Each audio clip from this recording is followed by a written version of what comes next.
High on Africa's largest plateau, tucked between razorback mountains, Ethiopia's Awash River springs its spectacular course. A course that winds and wrenches down a great escarpment to end, ignobly, in a desert lake with no outlets save evaporation. This is the story of the first navigation of that river, an exploration in inflatable rafts by Sobek Expeditions.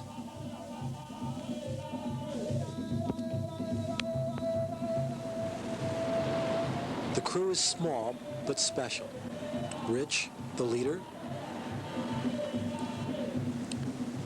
Lou, the sociologist.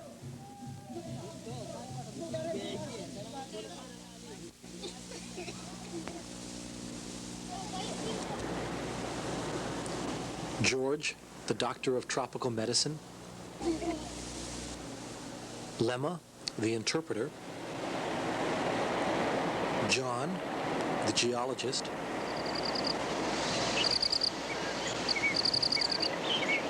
Tom, the whitewater expert. And Ifru, the wildlife guide.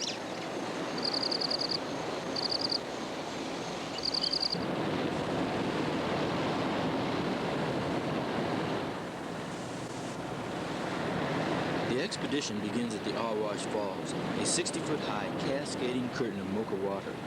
No one knows what lies down the stream, but the common hope is these falls are the worst the river will offer.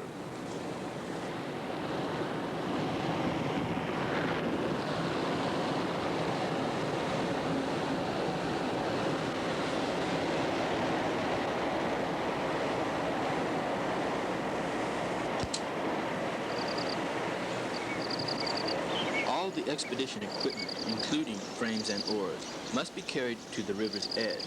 There, the long, tedious process of inflating the specially designed whitewater boats must be attended to. When blowing up a boat, as in fixing a flat tire, everyone has his own style, speed, and personality.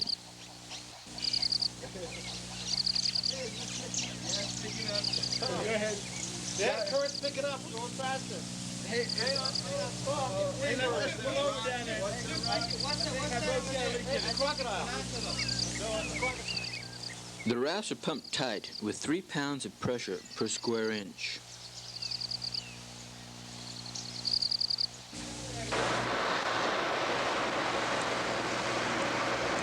Then, with little fanfare, the boats are loaded and pushed into the water, and, despite the absence of champagne and an audience, the expedition is formally launched. To check oars and equipment, a test drive is made up to the falls.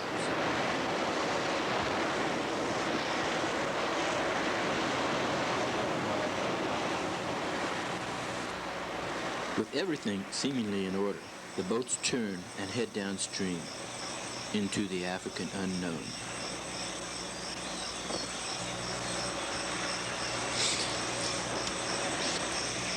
This is 1973, a year of severe drought and low water. And the rafts feel the effect in the first rapid. They get stuck. It takes more than graceful shoves and gingerly steps into the crocodiled waters to free a boat.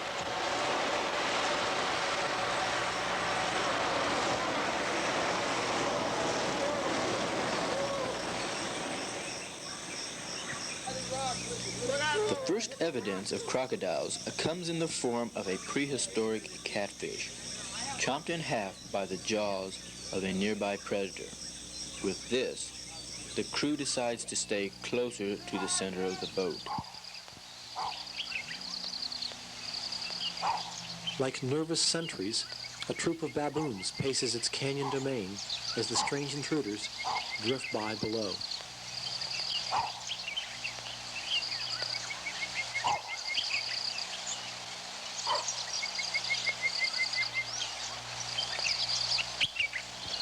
And drifting through scenic canyons becomes a pleasant respite from the fears of crocodiles and rapids on the Awash.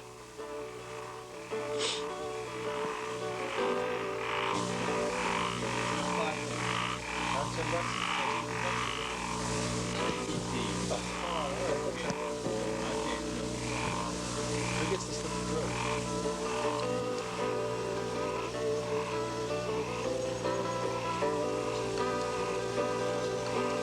the evening, the boats are parked in a protective cove, a natural barrier to the lions and other animals, as well as the local tribesmen, whose reputation is less than friendly.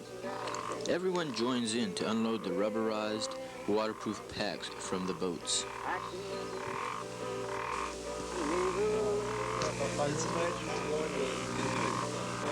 And the first day on the Awash ends as impressively as it began.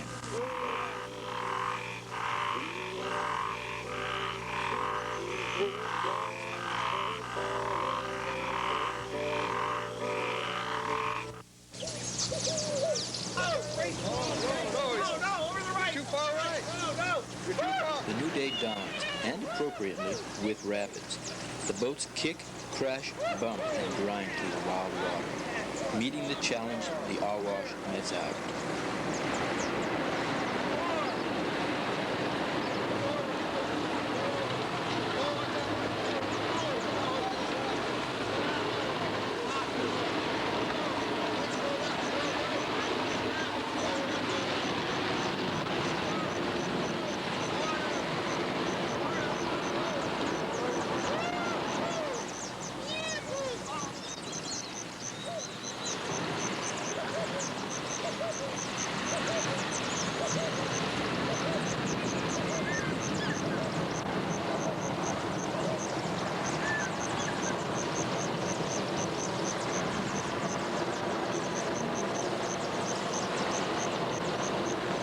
Much of Ethiopia is crusted with volcanic rock, and the Awash knives its way through polished canyons of basalt.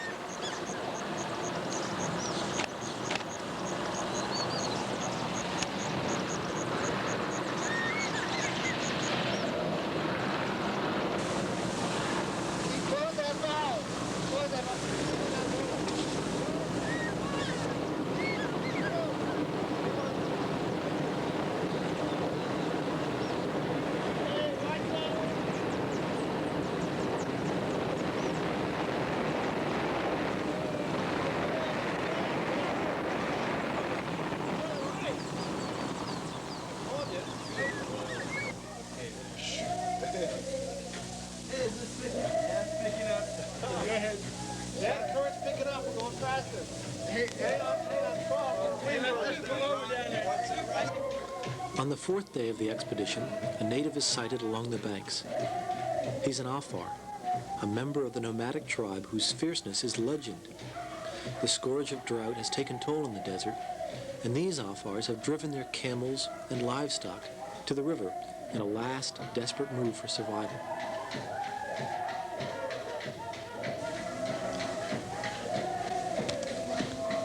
Considered by many to be the most savage people in Africa, the Afar are a source of blended curiosity and trepidation. To the Afar, a camera can possess the evil eye, and a lens pointed at a woman will take away her soul and cause her misfortune or disease. The Afar have been known to kill the flesh and blood behind a nail-pointed camera. So these scenes, many shot from the hip, are rare indeed.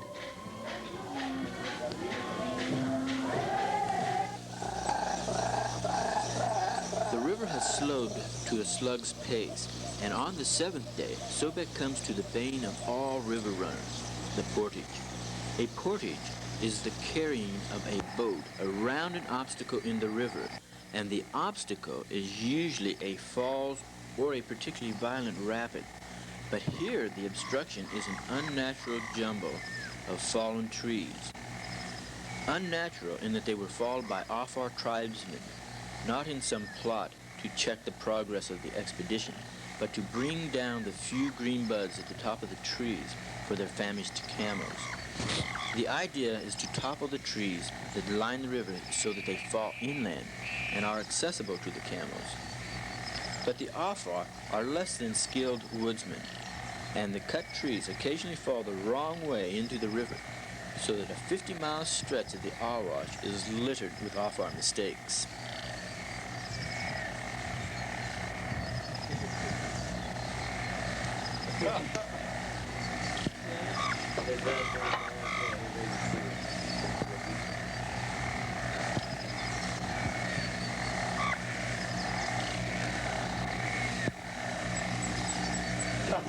What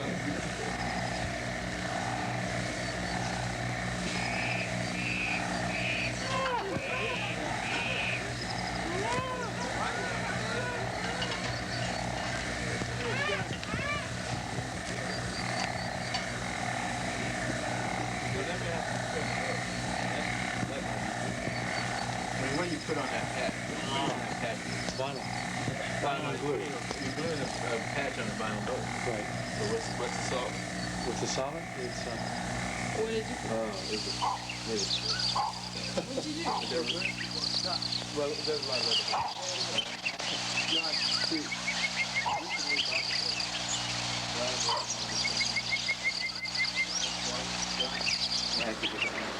Between portages, the rapids pick up and pack some punches.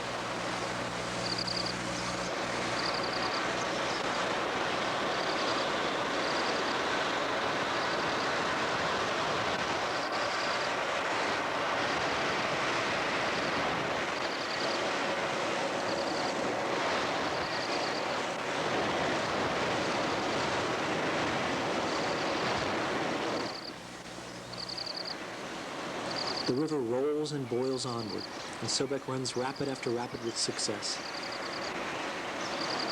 But the Awash is a rascal of a river, and just as the pattern of runnable rapids begins to form, it pulls a fast one. The river burrows into a labyrinth of volcanic rock and disappears.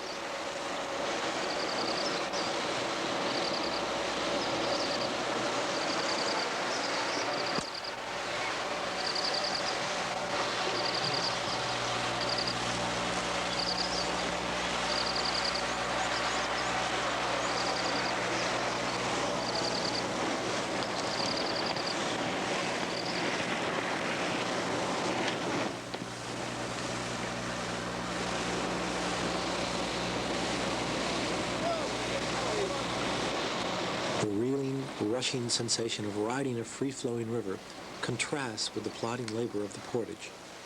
Piece by painful piece, the expedition paraphernalia is drudged 200 yards around the subterranean river.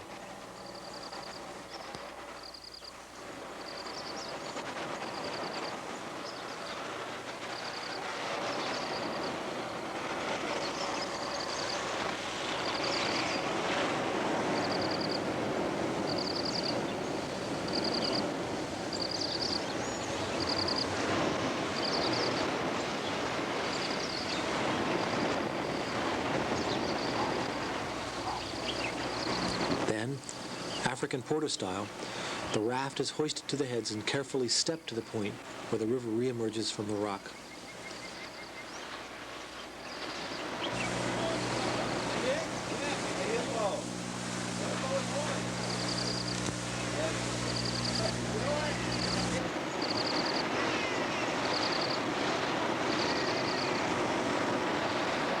Next stop, Suicide Falls. The river is unrelenting, and shortly after the portage, the expedition meets a falls that would certainly be suicide to attempt. The solution? Empty the boats and kick them over the falls, attached with lines to the crew on the shore to keep them from being washed downstream.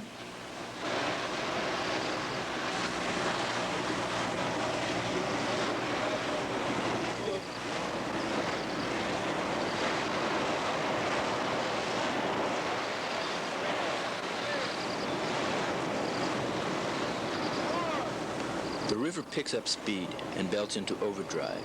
It becomes increasingly difficult to control the rafts. Suddenly, one raft is swept down a dead-end channel and jams.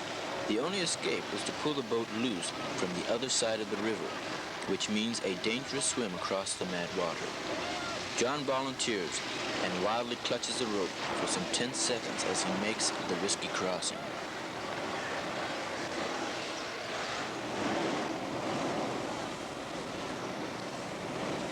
Minutes later, the boats are free, but the river isn't. Another slow stretch, then another broken tree barrier. Rather than plug through another portage, this one is tackled with hatchets and machetes.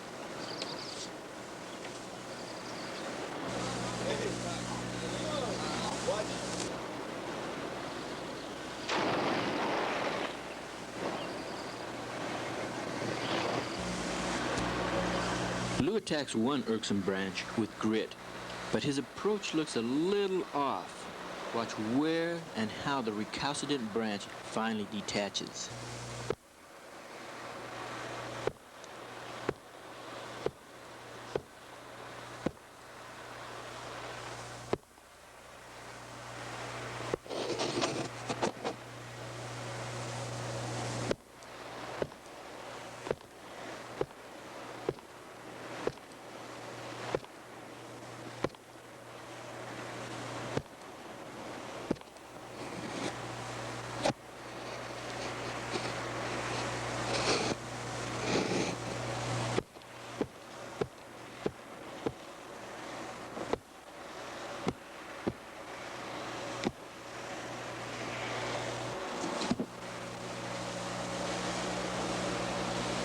A lone Afar native, attracted by the commotion, appears at the river. His presence is, at first, a mite disturbing, but after some wary handshakes are exchanged, he pitches in to help clear a passage. A good Samaritan in the dark heart of Africa.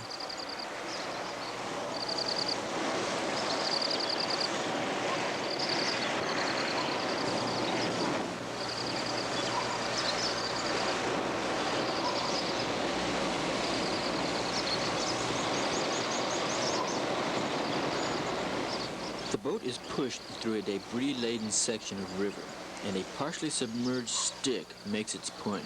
It punctures a tube of the raft.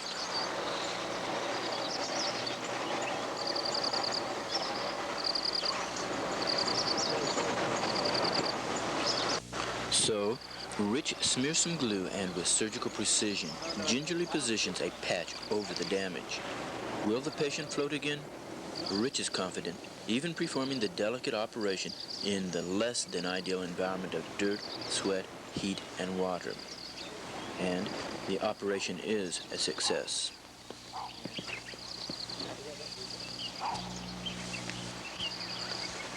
Meanwhile, Dr. Fuller scoops the river for a certain type of snail, a transmitter of schistosomiasis, the debilitating tropical disease that affects millions of Africans.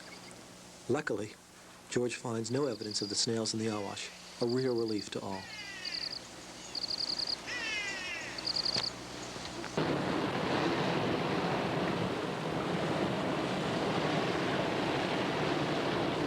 The rapids get bigger and bigger, and then an 8-foot falls. Tom expertly negotiates the raft to the lip, then eases over the edge with a perfect run.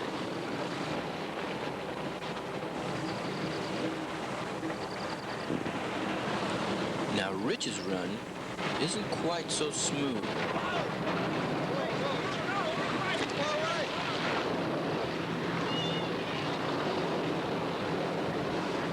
The capsize circumstance wasn't unforeseen, and in fact, all the gear had been carried around before the run. Fortunately, no one was hurt, and everyone got a much-needed bath. Tom's effort to bring first aid proved unnecessary.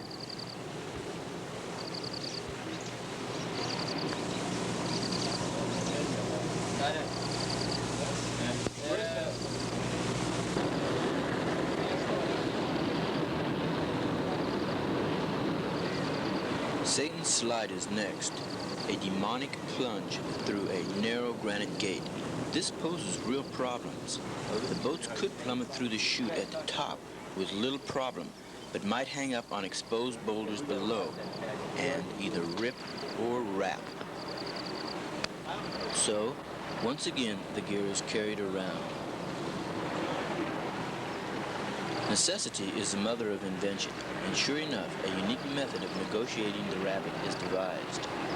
With ropes attached to aft and stern to guide the raft over and around boulders, and Tom and Rich inside to paddle and row, the boat enters the rapid.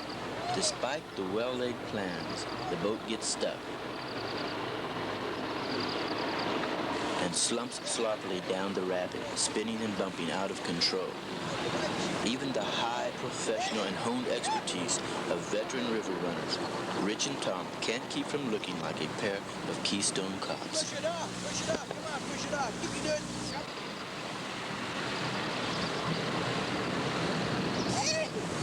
places. Come on. Shoot, shoot. Woo! Yahoo! What a time. Hey! Woo! Hey, just picking up now. Go for it. Finally, another runnable rapid is reached, pure and simple.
Easy life is short-lived, though.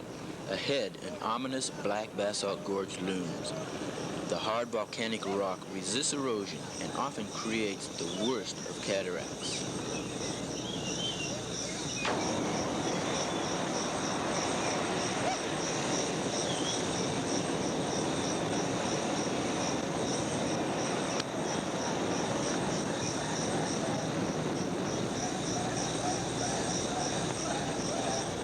This proves no exception.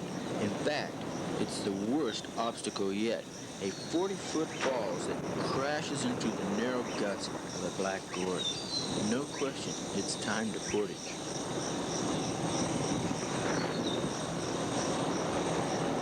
The situation commands concern, and the usually undaunted crew is a little nervous.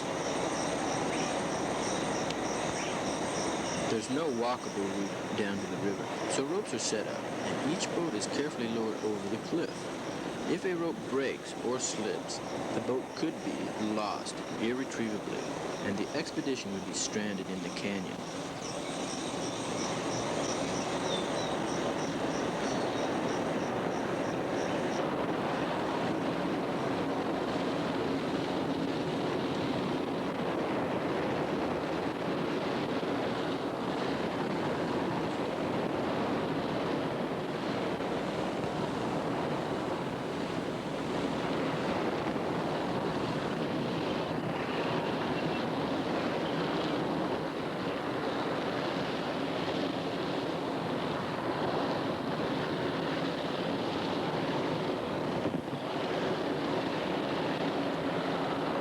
Boats are safely over the edge and settled on the churning water below. It's time for the crew and equipment to make the sheer wall descent. Tom, a seasoned mountain climber, goes first, demonstrating the proper technique. Lou executes his first rappel with characteristic aplomb.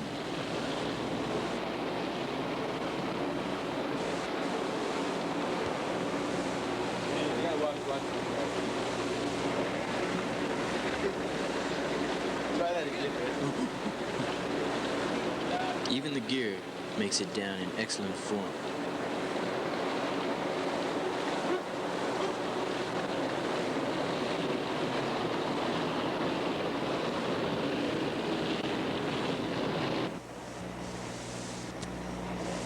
Ifru next, and his experience, or lack of it, shows in his technique. Then Lemma, also a rookie, discovers the joy of rope. And, finally, George. Rich unties the rope and jumps for it. Into the mad mixing water.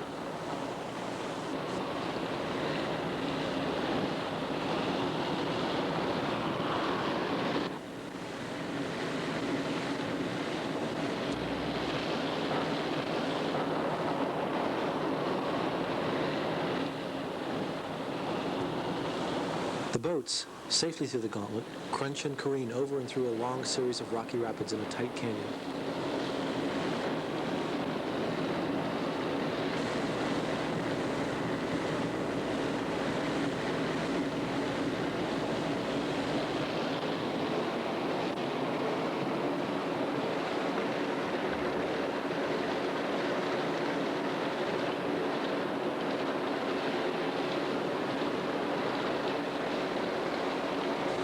Oops! The intended route becomes the road not taken.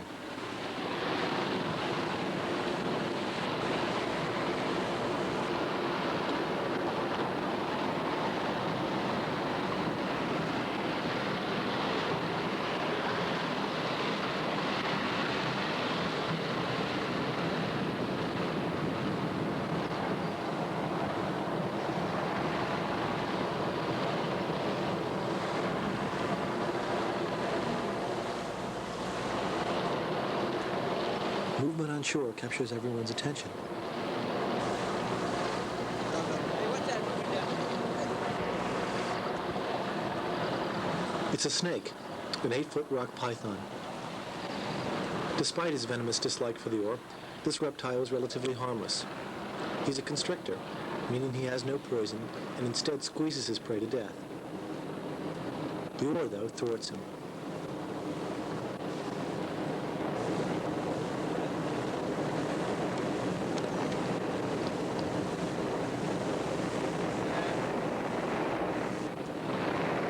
More rapids and more comic runs and hang-ups. Technique refinement usually comes with experience, but on the Awash, the opposite seems true. The further downstream Sobek makes it, the messier the runs.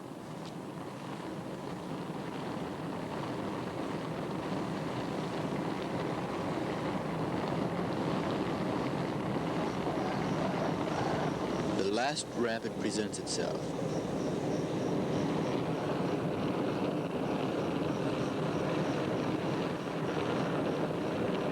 The canyon walls taper, the river slows, and the crew relaxes. John draws a long last drink.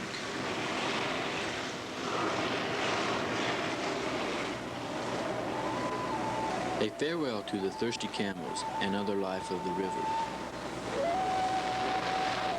Gawani, the takeout, is reached.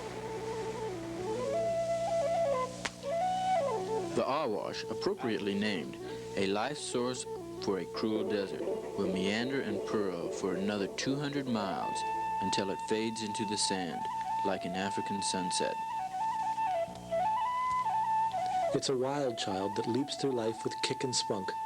And Sobek met the Awash, played with it, grew with it, fought with it, and fell in love with it. And now, though the expedition has to leave to fulfill obligations and responsibilities, the vow is to return. The Awash will be waiting.